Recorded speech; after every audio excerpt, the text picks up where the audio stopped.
Sumala pa sa mga art historians o mga eskolar bahin sa mga mugna sa kasimbahanan. Kining tanan gitawag og Filipino Baroque or expressions of what are called Filipino Baroque. Makikinabi kita karon sa usa ka pari nga gipadalagyod sa Archdiocese sa Cebu dito sa University of Santo Tomas para magtuon og Masters in Heritage Conservation Studies.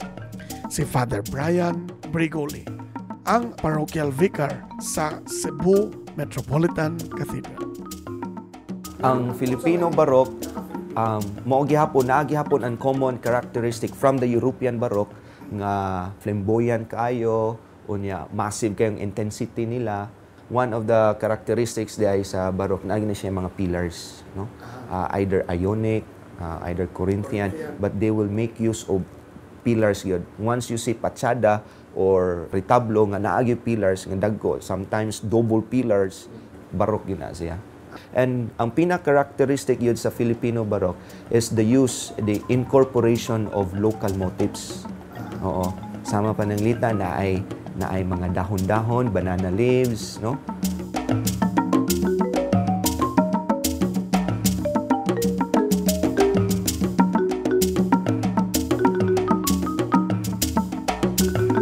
Ang mga Baroque nga mga santos kanang ang ilahang movement kani kay fluid kayo ilahang movement. Halos gyud nga tanan ang ilahang mga sanina na nakuha na sa hangin ba murag na wagi something nga flat gani nya hasta ang ilahang position sa lawas kana ni ubang magtakilid no naayo ang mga kamot, very expressive and very evocative sa emotion yun.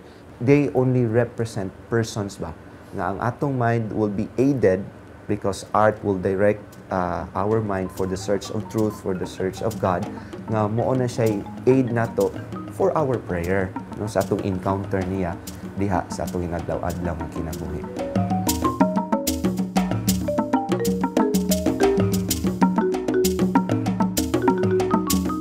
Sa panahon sa gubat, mga kaigsuunan, ang Cebu Metropolitan Cathedral naigo kini og bomba ug ang nabilin na lang ang iyang fasad. Pan makita nato, maayo gihapon pagka-preserbar ang iyang fasad. Before ani tapad, makita nimo massive nga mga poste sa primerong simbahan before niya ug duna pag-simbahan before ana. Kay kining Metropolitan Cathedral mao ni ang seat lingkuran or trono sa Archdiocese sa Cebu. Sa tulo ka klase nga mga bersyon nga simbahan nga natukod hantud niabot kini, makita nimo ang iyang Baroque nga character, double or paired columns ug ang elaborate ug ang massiveness sa structure. Og dinhi natapos na usab ang atong programa nga kabilin. Hinaot unta do na kita nakatunan niining atong episode karon. Daghang salamat ug sa sunod na pod natong panag-uban.